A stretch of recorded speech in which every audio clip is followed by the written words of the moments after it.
Dear viewers, warm welcome to the quarter-final round of today's Bangladesh Television English Debate Competition. Now we are going to enjoy a lively debate competition participated by two competent teams. Today, the selected motion of the debate competition is Extremism all over the world is the result of power politics. Feni Girls Cadet College, Feni, is for the motion and Mirzapur Cadet College, Tangail, is against the motion. Speakers for the motion are Cadet Naushin Nuri, first speaker, Feni Girls Cadet College, Feni. Cadet Tasfiya Zaman, second speaker of the team. Cadet Sadika Ifat, third speaker and leader of the team. Speakers against the motion are Cadet Sabik, first speaker of the Mirzapur Cadet College, Tangail. Cadet Tanjim, second speaker of the team. Cadet Sajid, third speaker and leader of the team. The honorable adjudicators of this session are Mohammad Mojibur Rahman, Deputy Registrar Administration, Bangladesh Madrasa Education Board, Dhaka. Mohammad Ali Chaudhry, Principal, Bangabandhu Technical and Commerce College, Dhaka. Khan Rafiqul Islam, Associate Professor, Department of Sociology, Dhaka College, Dhaka, and eminent debater. Nishat Sultana, Program Coordinator, Gender Justice and Diversity Program, BRAC, columnist and author. The honorable moderator of today's debate competition is Professor Dr. Abdul Mannan Chaudhry, Vice Chancellor, World University of Bangladesh. Thank you. Before we start the debate, let me inform you about the order and time allocation of each debater. Each debater will get 5 minutes. Alarming bell will ring in 4th minute and final bell will ring in 5th minute. In the rebuttal round, both team leader will get 3 minutes. Alarming bell will ring in 2nd minute and final bell will ring in 3rd minute. I now most humbly request the honorable moderator to preside over this competition and start the debate. Honorable moderator, please. Thank you very much indeed. Today's motion of the debate, extremism all over the world is the result of power politics. I request Cadet Naushin Nuri, first speaker for the motion, to speak. Thank you, Honorable Moderator. The first speaker of the favored team claims that extremism all over the world is the result of power politics. I'd like to open today's debate with a quick deconstruction of the topic, which breaks into two distinct parts: extremism and power politics. Extremism means an ideology, belief, or view that is considered to be far outside the mainstream attitudes of society and usually considered as irrational, immoral, and unacceptable. Coming to power politics, it is the political, economic, or military action used by a person or group to maintain existing power or increase power in terms of economy, military, and politics, rather than using the actions on ethical precepts. Throughout history, at different times, in different ways, power politics has contributed to the creation, continuation, and proliferation of extremism, which we will be showing in today's debate, following the examples of our own Southeast Asia, Middle East, and the West. Land opposition.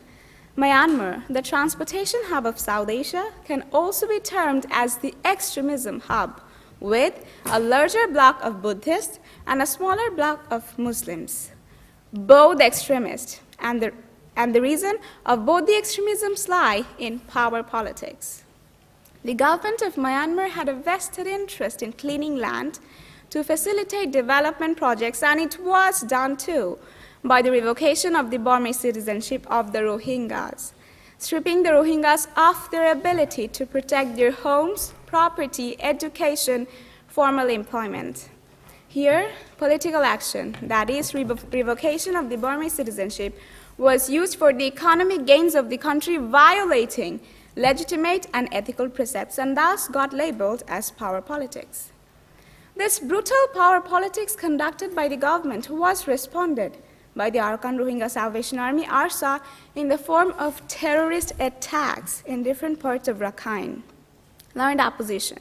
Islamic extremism by the ARSA was a counteraction to persecution driven by power politics. And the Buddhist military, what they did to stop this lizard Islamic extremism is launched a dinosaur Buddhist extremism. Aung San Suu Kyi, once the leader of peaceful political activism, was found rather reticent to yield her considerable influence. She has puzzled many observers around the world who have come to expect more from her. Viewing Suu Kyi's actions through the cause and effect prism, what we got is this. She had two options.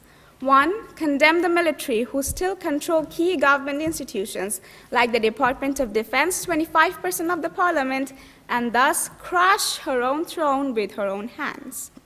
Number two, stay silent and maintain faith of a community who detest the Rohingyas, maintain support of the powerful military who put up this show of extremism. And Suu Kyi chose option two. She put power first, humanity second, and let the extremism continue. Learned opposition. After the Islamic extremism as a counteraction to power politics, again, power politics it was that facilitated the continuation of Buddhist extremism. But even in the face of this brutality conducted in Myanmar, two Asian powers, China and India, have maintained strong backing for the country. But why? These two countries had huge infrastructural projects in Rakhine. India had the Kaladan multimodal project, and China had the Kyak Phu port and an oil gas pipeline. And these two countries had been using their actions not to condemn the military, but to keep their economic interest intact. Once again, economic benefit first, humanity second, third, fourth, or nth. The power politics leg pulls by the China, India, and Myanmar army Myanmar governments have turned Myanmar into the powerhouse of power politics. Judicious adjudicators, have you seen? Not once or twice, but thrice, extremism resulted because the golden rule of power politics, that is, prioritization of self-interest in terms of military, economy, and politics, was prioritized over legitimate and ethical precepts. The Rohingya crisis was one single event which had three examples where extremism was the result of power politics. Thank you, Honorable Moderator. Thank you. Now, I will invite Cadet Savik, first speaker, against the motion. I wish extremism all over the world had really resulted from power politics. I mean, why not? The world would have been far more peaceful, a place without extremism, if power politics was our case. But as it is, and Germany did not qualify the first rounds, the world is not peaceful, neither extremism-free at all. Let us try to sort out why. Honorable Moderator, judicial panel of judges, learned opponents, greetings. The debate is heating up, and the topic for the debate is extremism all over the world is the result of power politics. And for some obvious logics, I firmly stand against the motion. Honorable Moderator, at the outset, I would like to define the following key points of our debate. Number one, extremism. What is extremism? Extremism is the outcome of decisive, strong, blind ideology. For example, cow vigilantism in India in the name of protecting cows. Secondly, what is power politics? Power politics is basically a game played by any power holder. Basically, it is a gentleman's game because the power holder does not involve directly. Rather, he goes for a greater political benefit or to establish his personal dominance over others. What does it look like? US and USSR in our liberation war. Then the results. Honorable Moderator, the results here are the goals which are much definite and much final. Power politics does not aim for extremism, it aims for something greater. For example, in the midst of the Cold War, US power politics aimed for capitalism, whereas USSR power politics aimed for communism. Now, Honorable Moderator, throughout the whole debate, we will be on proving the fact extremism all over the world did not originate from power politics. It originated from a greater cause which we term as crisis. Moving on, major factors causing extremism all over the world. Number one, extremism due to manipulation through religion. Honorable Moderator, November 28, 2008, several hundred people of an Islamist organization called Anjuman-e-al-Bayinat vandalized the 41-feet sculpture of Bolaka at Motijhil.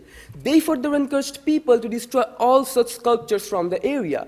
Honorable Moderator, everyone knows Bolaka was a sculpture, not a Hindu idol worthy of worship of a god or a goddess. Then why did these people become extremists?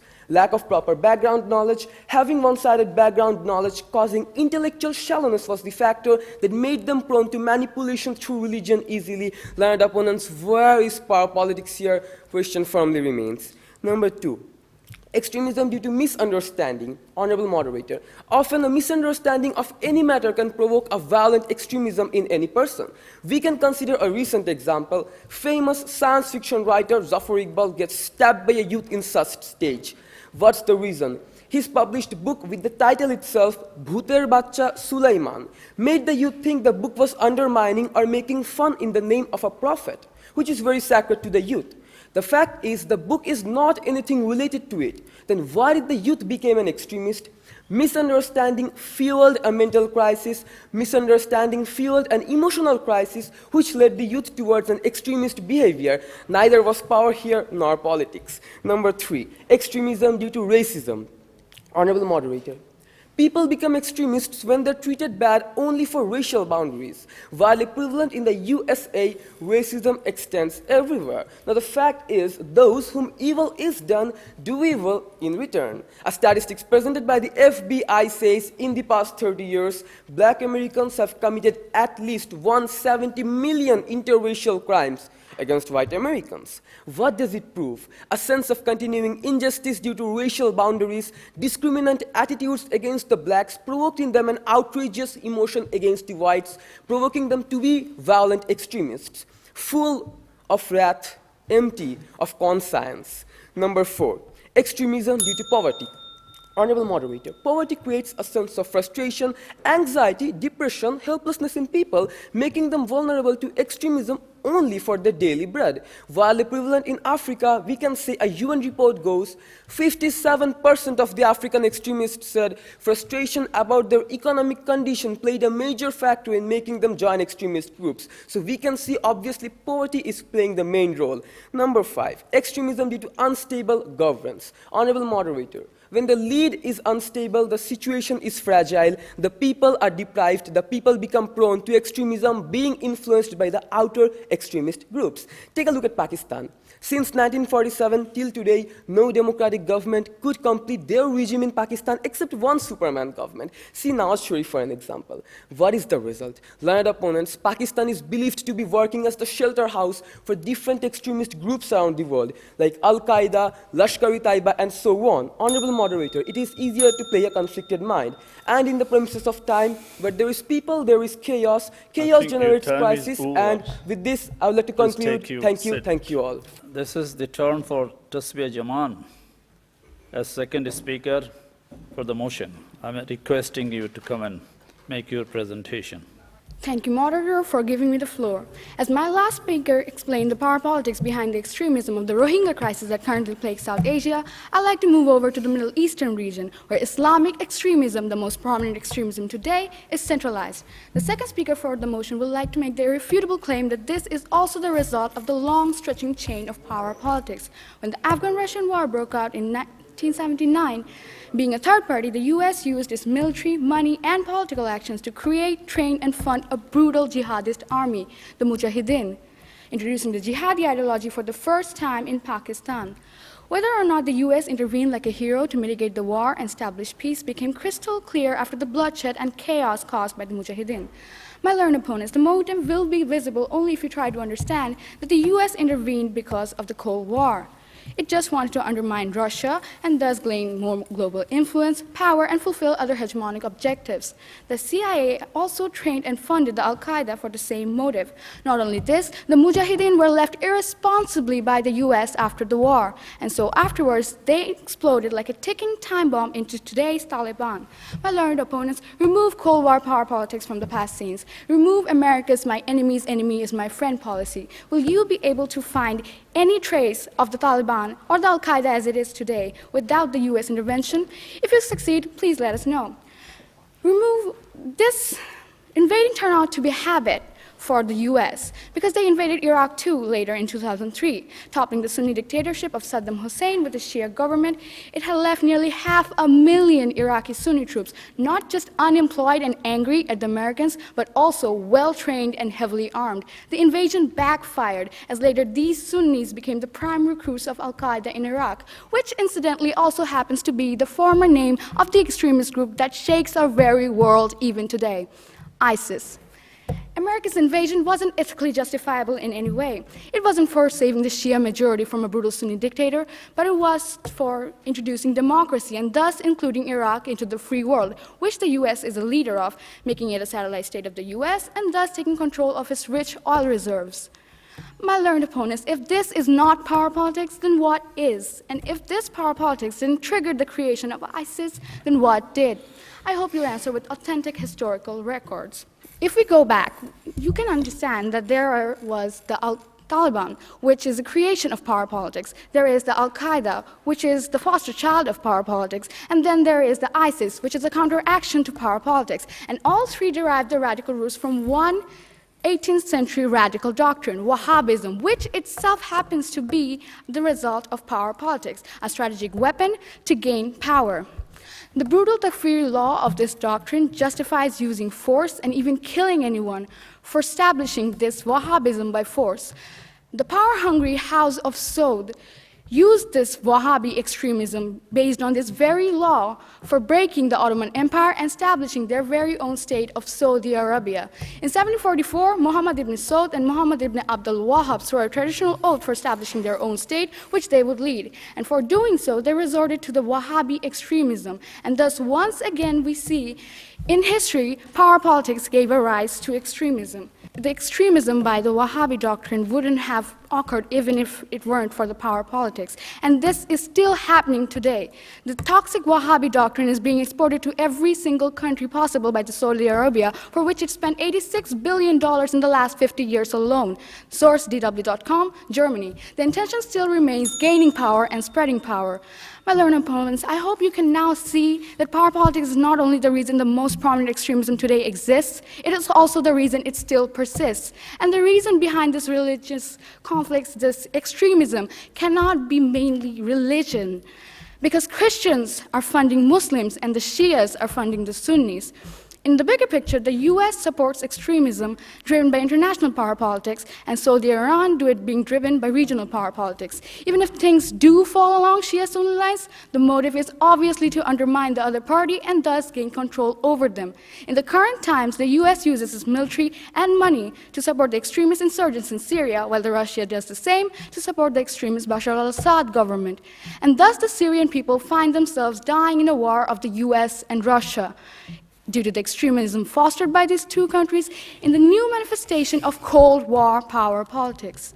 Just the same old wine, my learned opponents, just the same old wine in a brand new bottle. It's not like we're making up these accusations. In fact, former President Barack Obama himself has said ISIS is a direct outgrowth of Al-Qaeda in Iraq, which grew out of our invasion, which is a result I think it's your time of to unintended finish. consequences. And with this, I'd like to conclude my speech. Thanks to all.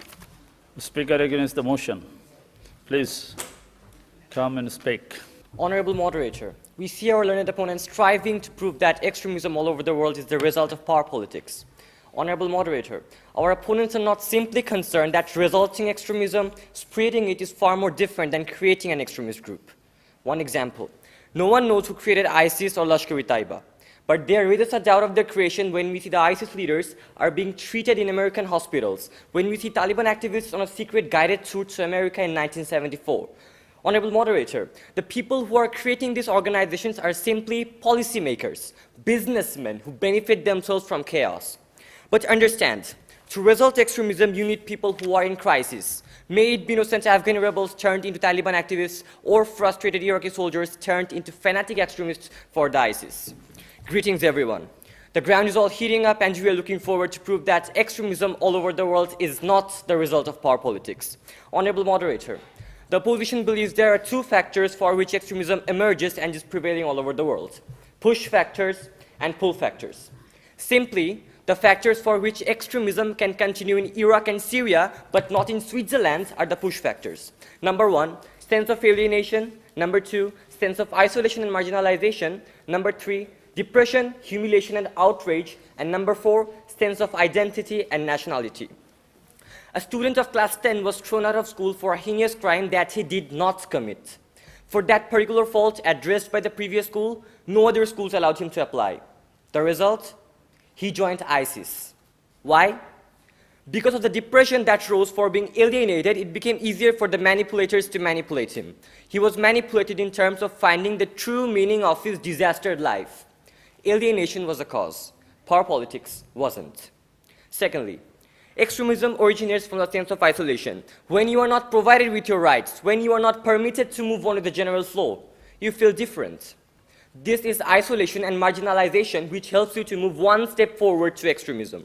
Seeing a transgender get on a train, the cabin was closed by its passenger. He became outraged. At that time, maybe he did not start throwing stones at them, but if he did, this would lead straight forward to extremism. Well, I don't really see a single trace of power politics here. Honorable Moderator, extremism is an emotional outlet for severe feelings. Persistent experience of oppression, humiliation, and depression may lead to an outrage, which later leads to an extremism. We all know about Ahed Tamimi, the 16-year-old Palestinian girl. The Israeli settlement was expanding near her village, which led to protesting by throwing stones. When a rubber bullet hit her cousin, this 16-year-old girl outraged. She attacked two heavily armed army soldiers inside the lawn. The video went viral. She was put in prison later on. Power politics, where? Everyone is proud of his or her identity. Every single person loves to see sovereignty in their own territory. But when the Chakmas of our country are thinking that they're being deprived from what they deserve, they became extremist. No power politics worked here. Sense of identity did. They even started a terrorist organization named PCJSS. They started believing sovereignty is not something that is given. It is forcefully taken. Honorable Moderator, the attraction for one's becoming radicalized can be termed as the pull factors. Number one, empowerment and will to adventure. Number two, spiritual purpose. Violent extremism is not caused by mental illness. This, however, does not mean that there are persons who possess certain character traits, such as being thrill-seeking, which can lead one into radicalization. It is to be mentioned that radicalization is a process by which an individual or a group tends to adopt extreme acts. People become extremists by becoming a thrill-seeking person. If you still don't believe me, just look at those 17 CSGO gamers who joined Christianity just to get the real-life experience of shooting. But still, there are extremists who are well-fed and well-read. Why? Well, one is a desire for meaning and order. Places like Pakistan are submerged in chaos and corruption. Here, the religion promises clear-cut solutions to every problem. Another is a desire for change. The corruption order, the narrative goes, must be overthrown, and it can only happen through violent action. People become extremists for spiritual purpose, not for power politics. From Lenin to Mussolini, from Hitler to Bin Laden, they have always offered the followers, and extremism arose. Honorable Moderator, these are the reasons, the firm ones which never relates to power politics. But be it your identity, be it your marginalization, or be it that you somehow become an extremist for being betrayed by someone you love, extremism always makes things worse. It is extremism that creates misery and poverty. At this moment in this world, we need peace. To all those heartless people who framed themselves as humans in form of animals, hands rigged with innocent blood, raising the wild dreams of humanity, instead of coloring this world blood red, let us color it rose red. Very proud to oppose. Now it is the turn for the third speaker, who happens to be the team leader for the motion, namely Cadet Sadiqa Ifat. Thank you, Honorable Moderator, for giving me the floor. Well, I would like to start my speech by answering the question of our last speaker of opposition. You say some of the people are joining ISIS due to depression. Well, if there was no American invasion, there would have been no ISIS for the joining through the depressions. Despite the relentless manifestation of so many facts and logics by the last two speakers of my team, respected opposition is still acting as if they are not at all expecting to accept the truth.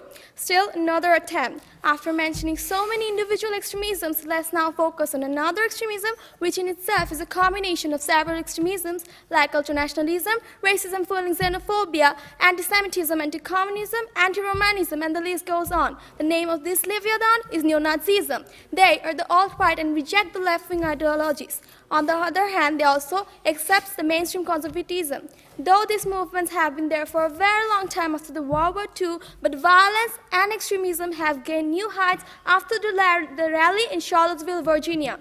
While learned opposition, US government is sending their troops to different places all over the world to combat extremism, and the success rate of their military is also impressive. But why doesn't the US government use this very legal action to stop the white supremacy extremists in their own country? The question remains, learned opposition. As an unwritten rule of politics, the lawmakers usually don't want to go crosswise with the voters, which they will need in the future election. And Donald Trump is no exception at all. With his many appeals to nativism, bigotry, and bitter discontent, he has turned the far-right extremists into his own voters. Just to maintain support and popularity, he has thrown away the rulebook of political correctness and remains inactive even in the face of extremism in his very own country. So, this is not only the end. The Republicans in Congress has hit his popularity, which stems in part from his disruptive and racially tinged onto their legislative agenda. So, the use of political action for not what is correct, but what is beneficial to maintain power and popularity. In other words, power politics is basically what has resulted in the rise of extremism after the election of Donald Trump. Dear opposition, if it's not power politics, then what, according to your opinion, is the explanation of the staggering correlation between Trump's election and the rise of neo-Nazism? Obviously, neo-Nazism is on the rise due to the power policy of Donald Trump, and not only that, the root of neo-Nazism, the very anti-Semitic Nazi Germany, is yet another example of power politics giving rise to extremism by Adolf Hitler. Now, if you want to term the Nazi extremisms as religion-based, I would request you to stop blabbing, looking only at the tip of the iceberg, because if you try to see the main cause behind it, you will find two of the Nazi ideologies matching conspicuously with power politics. These are, number one, Lebensraum, the need for the living space for the German nation to expand. Number two, Führer, the idea that there should be a single leader, I repeat again, a single leader with absolute power rather than a democracy. Well-learned opposition. Adolf Hitler wanted power and control over the entire world. He thought the Germans coming from the Aryan race are some superior nation, and on the other hand, the Jews are some inferior race. Not only this, he feared that the Germans had been in danger from the Jews and the communist groups and needed to be destroyed. Following this very personal discontent, he gave some vehement examples of extremism. An estimated 5.7 million Jews became the victim of the Holocaust unleashed by Adolf Hitler. Source, Wikipedia. Well, learned opposition. Can you term these inhuman killings or the Nazi ideologies as anything else but extremism? Or will you deny the fact that it was caused due to only one reason, that is, the expansionism of the German rule, or in other words, power politics by Adolf Hitler? Now, my facts are simple, learned opposition. Hitler wanted power. He created the very Nazi extremist movement to gain power. And his Nazi ideologies are the very testament to his power politics. On the other hand, the Jews soon had revived and showed many seeds of extremism against the Muslim community and the Catholic community, maintaining a tactful lobby with the US government. Why was this done by the Jews? Well, to hope to take revenge and in order to exercise power over the political issues. Now, learned opposition, one thing is absolute. That is, for the sake of political vertigo of the world, many nations and communities have given rise to extremism through power politics. So, be it Asia, Middle East, or the West, be it in the 18th century or today's Donald Trump's administration, if you try to find the root cause behind extremism, you will always see that the inconspicuous yet the monumental part of this iceberg is power politics. And even after citing so many logics and examples, if you still don't want to agree with us, what can I do, learned opposition, but salute you for your strong yet biased belief. And once again stating that indeed extremism all over the world is the result of power politics, I would like to conclude my speech. Thanks to Honorable Moderator, thanks to judicious judges. Thank you too. Now, may I request Cadet Sajid the third speaker, and also the leader against the motion. Extremism is the outflow of anger. Anger when you're deprived from your rights, rights of facing justice, rights of free speech. It's the far cry of fear. Fear of dominance, fear of prosecution doesn't have to be coming from any particular source of politics. Honorable moderator, judges, fellow wits, muggles. Greetings.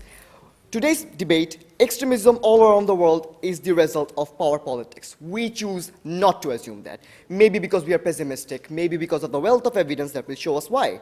We believe extremism around the world is not the result of power politics in almost all the cases. And to prove it, this opposition was on 5 key arguments. First, speaker described what extremism and power politics really is, apart from standard Wikipedia definitions, and how power politics and extremism are the results of a particular situation, not causing each other. Thirdly, why is it impossible to connect the most recent acts of extremism to power politics, and what are the true reasons that are causing extremism all around the world was described by the second speaker. And finally, I'll be proving how power politics is a myth in terms of causing extremism in report to the second speaker.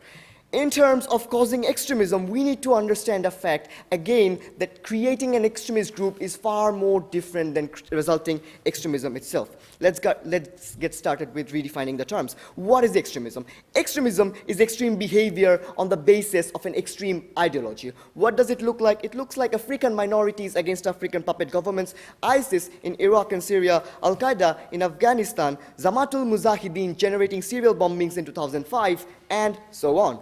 Power politics is simply using resources, maybe economical or military, to control others' will, to make them do something that they won't do by themselves, at least but not by will. So it may be for increasing their own power or expanding their own influence. In short, our goal is to prove none of those events that I'm going to mention never causes extremism, neither will. So examples include Russia over the Syrian government, Trump on Mexican immigrants, US sanctioning North Korea, China over the Rohingya issue, and India in every single state factor of this country. The list goes on. So point number 1, the idea of extremism is nothing new. In 16th century, Giordano Bruno was a victim of brutal killing, brutal extremism done by the Catholic Church. He was killed on a claim to attack on a very fundamental notion, a fundamental belief of Christianity, of earth being the center, according to the Bible. Bruno boasted the discovery of heliocentric model by Copernicus, which says sun is at the center. Orthodox Christians outraged for it. They feared what they didn't want to understand, fear of risking a very strong belief. Here, extremism is the result of a strong crisis. Crisis generated fear, fear resulted extremism, no power nor politics. Second point, 17th August 2005. 459 blasts, 63 districts, 30 minutes. Whole nation terrorized by the serial bombing done by Jamatul Mujahideen on a quest to establish a so-called Islamic Khilafat in this country, a clear act of extremism. Tender madrasa students, teachers, youths were manipulated in the name of ignorant religious ideology. Here, extremism is the aftermath of an ideological crisis. Actually, I don't see any power politics around, so let me know if the proposition does. Third point, the Arab Spring. In the 2010s, autocratic Middle East governments were being toppled by angry citizens. It was a crisis, but not extreme enough to generate extremism. Honorable moderator, however, when Al-Assad government in Syria applied military aggression over civilian possessions, it fueled the crisis to an extreme level to attract power politicians, to attract extremist groups like ISIS, Kurdish forces, Shia militia forces. The crisis created factors in common people, factors to turn them into extremists, frame them as offenders, use them, anonymize them. These are the sole reasons why it is possible to spread and expand extremism in Iraq, in Syria, in Palestine, but not in Sweden, Switzerland, nor in North Korea, which was described by the second speaker duly. And the crisis did one more thing, I guess the worst of all. It attracted a bunch of power politicians, also known as US, Russia, Saudi Arabia, Iran, etc. Honorable moderator, extremism here raised by crisis, extremist groups invited by crisis, power politicians attracted by crisis. There is no way we can get out of this loophole. Talking of something native, take the case of ARSA, Arakan Rohingya Salvation Army. When you're considered marginalized, when some woman of your community gets robbed and killed, and there is no one to share justice, no one to speak for you, it's not unfortunate to expect that a particular community shall grow agitation, and this agitation gave rise to ARSA. And the consequences are also viable. 10 million over displaced, and many did. A clear act of extremism from aggression, no power politics. Well, we don't essentially deny the presence of power, but we do firmly believe what the truth is and what we choose Kindly to oppose. Thank take you, Honorable your Moderator. seat. Thank you, everybody. Thank you very much. The first round of the debate, entitled Extremism All Over the World, is the result of power politics. The first round is over. We are going to the rebuttal round, and then I call upon Cadet Sadiqa Ifat, team leader for the motion. Thank you, Honorable Moderator, for again giving me this floor. Well, I would start with the leader of our opposition. He had claimed that extremism is not caused due to power politics, but rather due to deprivation of rights. Well, who really deprived them of the rights? Are you still not sensing the connection between power politics and extremism? Again, he have blamed that they are being extremisms due to the killing of Bruno out of fear. Well, fear of what? Losing power. Some of the other opponents have claimed that reasons like poverty, unemployment, or religion as a cause of extremism. Well, all of these are tools or catalysts used by the power holders to cause extremism. They are not the root cause behind power politics. Well, under opposition, do you see anything hanging here? Do you see anything hanging here?